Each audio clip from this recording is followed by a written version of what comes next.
많은 장점이 녹아들어야 되다 보니 설계 기간이 2달, 3달, 4달. 건물을 어떻게 설계를 해서 어떻게 시공을 해서 그랬을 때 내가 진짜 이곳에서 정확히 하려고 하는 거와 정확히 맞느냐.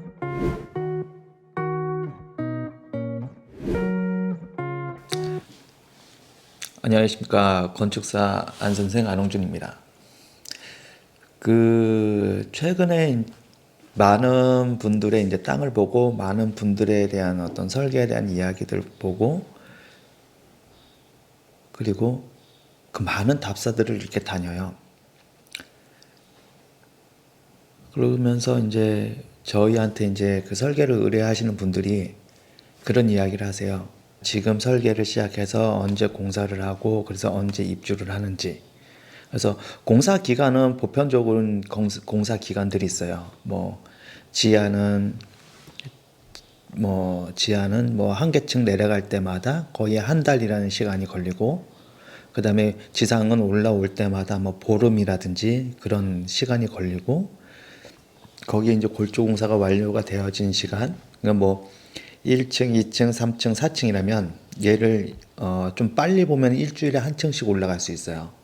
그런데 요즘 같은 경우에는 목수라든지 이런 분들이 이렇게 속도라든지 이런 작업성이라든지 이런 부분이 좀 그렇게 저조하다 보니까 한 보름에 한 번씩 계산하시면 아마도 편해요. 1층, 2층이면 이제 한 달, 3층, 4층이면 또 한 달. 요 정도 보시면 돼요. 왜? 어느 날은 비가 올 것이고 어느 날은 너무 더울 것이고 어느 날은 너무 춥기 때문에 그렇게 하다 보면 여기서 올라가거나 혹은 내려가거나 그 정도 이제 되어지게 되고 그리고 외장 마감부터 해가지고 실내 마감까지는 골조 끝나고 보통 한 2달에서 한 3개월. 저희 같은 경우에는 보통 얼마 정도로 잡으라고 하냐면 어차피 비용 증가에 대한 거는 사실 없는 부분이니까 건설사한테 요구를 하는 게 3.5개월에서 4개월은 충분하게 잡아놔라. 공정 기간에 대한 거는. 왜냐면 골조 공사하는 거는 기본적으로 시스템을 타닥타닥 가지만 마감에 대한 부분은 어느 한 부분이 부족한데 그것을 어떻게든 때려 맞고 바로 그 공기 안에 맞추려고 하는 그런 모습이 보여지는 경우가 워낙 많다 보니까 제대로 하지 않고 제대로 정리를 하지 않고 넘어가는 경우가 많아요. 그러다 보니까 마감에 대한 기간을 보다 더 한 보름이라든지 20일 정도 더 여유를 두면 잘못된 거 수정하면서 올바른 길로 가다 더 갈 수가 있어요. 그렇게 되기 때문에 시공에 대한 시간은 거의 정해져 있는 시간이고 그러면 설계에 대한 시간에 대한 거는 저희 같은 경우에 빨리 하면 설계 계약해가지고 한 달 정도면은 인허가 접수하고 그다음에 더 빨리 이제 인허가 절차상에 특별한 문제가 없으면 보름 안에 허가를 받아요. 근데 그렇게 많이 하다 보면은 저희 기준에서 보면은 이런 부분은 좀 더 생각을 했으면 하는 생각이 있겠구나. 이런 부분은 좀 이런 거 있었으면 좋겠구나. 어떤 생각이 만일에 필요로 하는 경우 일반 막상가 같은 경우는 생각할 필요도 없이 최대 면적의 칸수에 대한 것만 나와버리면 되기 때문에 고민할 것도 없지만 단독주택이라든지 그 다음에 세금 관련된 단독주택 같은 경우 이제 다가구라든지 그 다음에 분양하는 다세대라든지 혹은 사업성을 따져야 되는 거 혹은 판매에 대한 걸 따져야 되는 거 혹은 제조에 대한 걸 따져야 되는 거 생각이 좀 많이 좀 내포를 해야 되는 거 그런 것들은 충분하게 생각을 하도록 해요.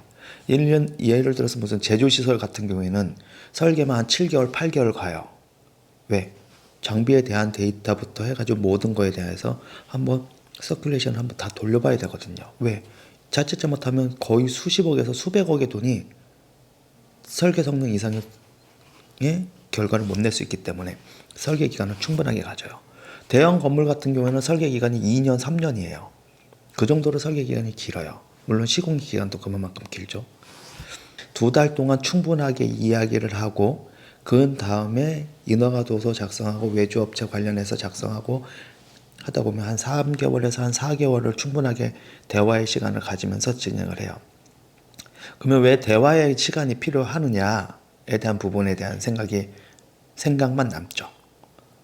그냥 막 할 수는 없잖아요. 자기 건물이면 그렇게 하겠어요? 하나부터 꼼꼼하게 다 생각하고 들어가야 되는 비용과 들어가지 말아야 될 비용 그런 것들 생각하면서 다듬고 우리 가족이 사는 집이라 생각하면서 설계를 해요.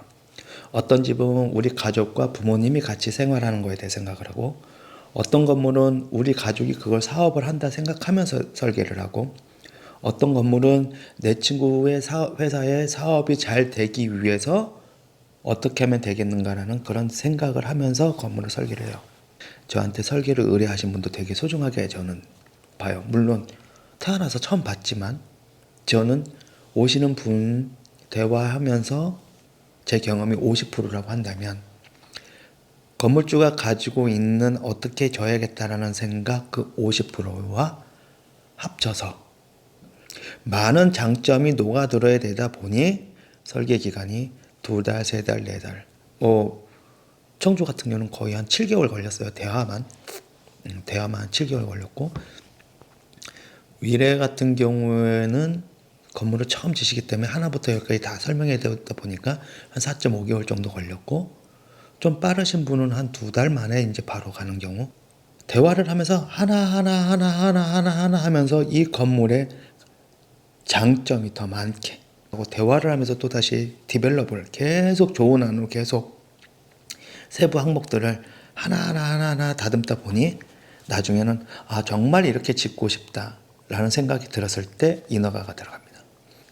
건축 인허가가 들어가고 그 건물대로 시공이 되어지다 보니까 좋은 점은 건물을 다 지었을 때 만족도가 올라갈 수밖에 없는 거예요. 어떻게 기획을 해서 이 제품이 어떻게 해서 어떻게 판로가 돼서 어떻게 부가가치적인 혹은 이익을 많이 가져다 줄 거냐.